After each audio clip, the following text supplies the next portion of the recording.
Bismillah, Assalamualaikum warahmatullahi wabarakatuh. Alhamdulillah wahdah, wassalatu wassalamu ala man la nabiyya wa la rasula ba'da wa ala alihi wa sahbihi wa man tabi'a bihudahu ila yaumil qiyamah. Amma ba'du. Yang terhormat dosen pengampu mata kuliah studi hadis Al-Mukarram Al-Ustaz Dr. Dadang Firdaus Al-Magistir. Kemudian yang kami banggakan para teman-teman sekalian. Perkenalkan, kami dari kelompok 4 dengan saya sendiri Muhammad Basru Rahab, dan di samping kanan saya ada Kamar Siantana, dan di samping kiri saya ada.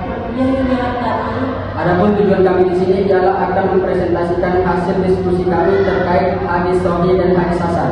Baik, tanpa berlama-lama langsung saja kita ke pembahasannya. Oke, baik, materi yang kita presentasikan adalah hadis sahih dan hadis hasan. Adapun anggota kelompok yang seperti kita tadi terdiri dari Muhammad Basru Rahab, yaitu saya sendiri, kemudian rekan saya ada Rafa Reski Ardana, kemudian ada rekan saya juga Mbak Dian Iriantan. Adapun pendahuluan dari materi kita ialah dalam ilmu hadis, pembahasan mengenai kualitas hadis merupakan hal yang sangat penting, karena dari situlah dapat diketahui apakah suatu hadis layak dijadikan sebagai landasan hukum dalam Islam atau tidak.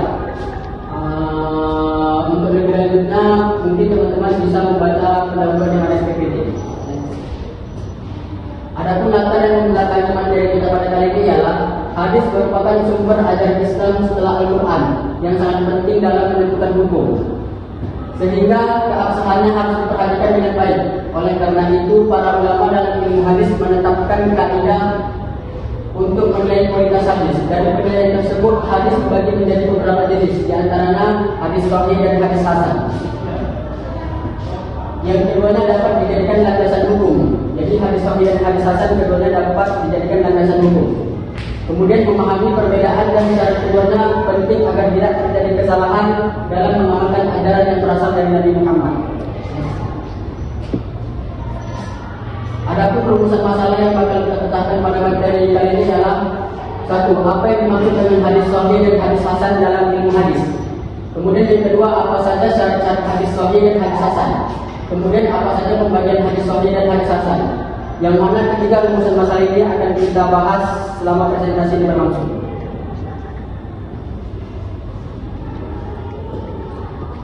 Oke, next.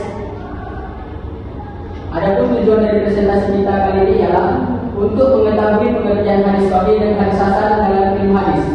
Kemudian untuk mengetahui syarat-syarat hadis sahih dan hadis hasan. Kemudian yang ketiga, mengetahui pembagian hadis sahih dan hadis hasan. Adapun materi yang pertama atau subjudul pertama ialah pengertian hadis sahih. Hadis sahih menurut bahasa atau menurut logo berarti sehat, selamat, benar, sah, dan sempurna. Para ulama sahih menyatakan lawan dari kata sakit atau sakit.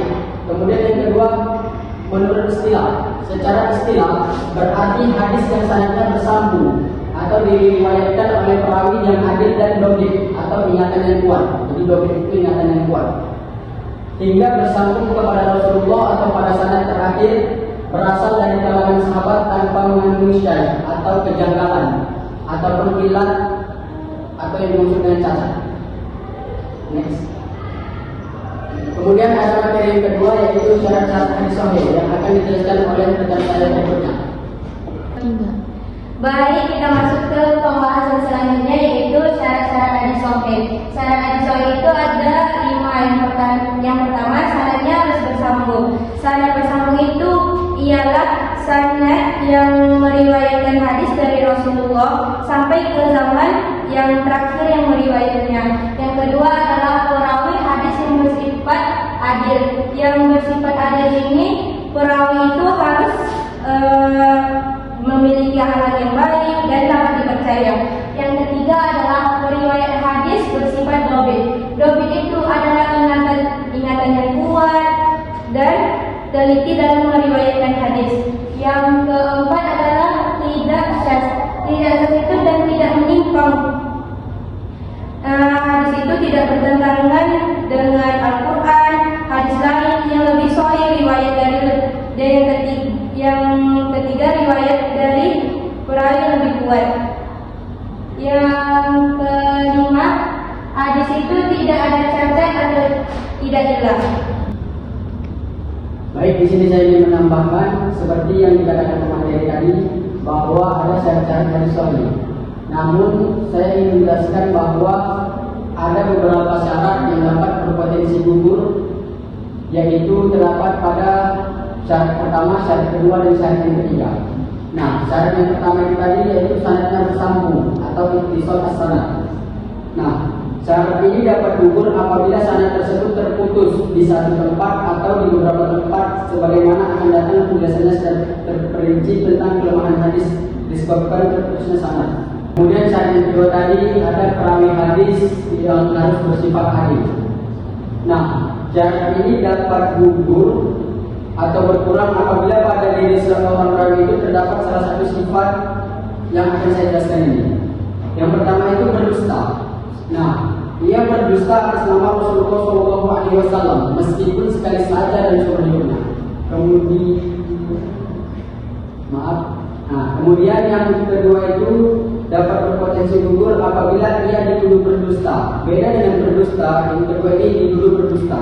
Maksud dari dituduh berdusta ini ialah bahwa rawi tersebut telah dikenal biasa berdusta di dalam perkataannya terhadap sesama manusia selain Nabi SAW. Namun demikian belum diketahui secara pasti yang ia pernah berdusta atas Nabi SAW. Oleh karena itu ia dicurigai dan dituduh berdusta atas nama Nabi SAW. Karena orang yang biasa berbohong atau berdusta itu di dalam perkataannya tidak akan selamat dari berbohong atas nama Nabi SAW. Kemudian dapat gugur apabila ia itu fasik. Orang yang fasik itu maksudnya ialah orang yang telah keluar dari jalan ketaatan kepada Allah dan Rasulnya. Atau dengan kata lain, orang yang meninggalkan perintah yang wajib dan mengerjakan larangan yang haram, khususnya dosa-dosa besar. Kemudian dapat gugur juga apabila tidak dikenal keadaan dirinya. Maksudnya ialah ada kalanya rawi tersebut tidak diketahui siapa namanya. Kemudian ada juga kalanya sifat-sifat dirinya tidak diketahui atau gelap. Nah, kemudian yang syarat ketiga ini tadi periwayat hadis harus bersifat logik atau ingatannya yang kuat. Nah, syarat ini dapat gugur atau berkurang apabila pada diri seorang itu terdapat salah satu sifat yang akan saya jelaskan ini. Yang pertama itu sering salah atau banyak salah dan keliru di dalam menerima dan meriwayatkan hadis. Kemudian yang kedua, sering lalai atau lupa di dalam menerima dan meriwayatkan hadis.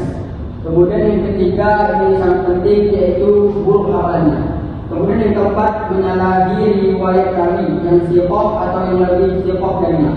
Kemudian yang kelima, bodoh atau dungu. Kemudian yang keenam, bukan ahli hadis. Kemudian yang ketujuh, rusak akalnya atau hafalannya, yang disebabkan telah tua, buta, terbakar atau rusak kitab catatan hadis-hadisnya atau kitab-kitabnya yang dicuri orang. Oke, baik, sudah kami jelaskan tadi materi mengenai syarat-syarat hadis sahih. Kemudian materi yang selanjutnya akan dibahas oleh rekan kami, yaitu Mardian bin Asadi. Kita sudah mengerti pengertian hadis sahih dan syarat-syarat hadis sahih. Lalu kita membahas pembagian hadis sahih. Pembagian hadis sahih ini ada sahih li dzatihi, hadis yang memenuhi 5 syarat kesahihan tadi secara sempurna tanpa butuh dukungan periwayat lain. Hadis sahih kategori ini telah dihimpun oleh para mudawwin hadis secara seperti Al-Bukhari dalam kitabnya Sahih Al-Bukhari, Muslim Ibnu Al-Hajjaj dalam Sahih Muslim, Abu Dawud dalam Sunan Abi Dawud, Ahmad bin Hanbal dalam Musnad Ahmad dan lain sebagainya.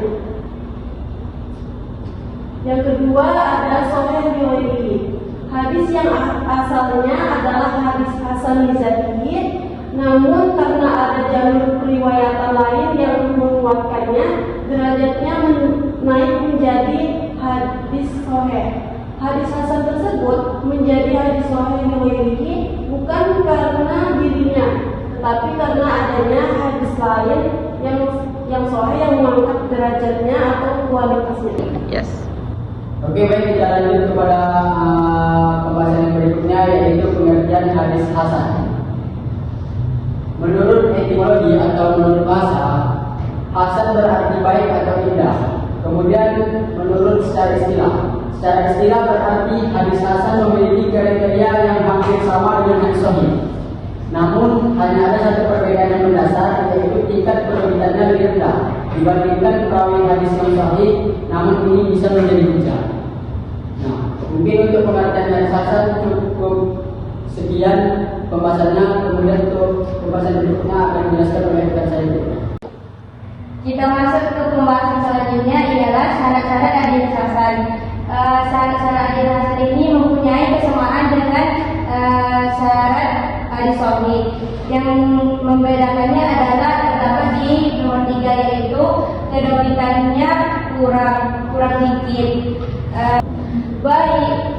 Syarat yang nomor 1, 2, 4, dan 5 itu mempunyai bersamaan dengan hadis sahih yang tadi, yaitu sanadnya bersambung, perawinya hadis bersifat baik, tidak syadz, dan yang terakhir tidak ada cacat. Perbedaannya cuma terletak di kedomitannya itu saja. Baik, kita akan lanjut ke pembahasan selanjutnya tentang pembagian hadis hasan.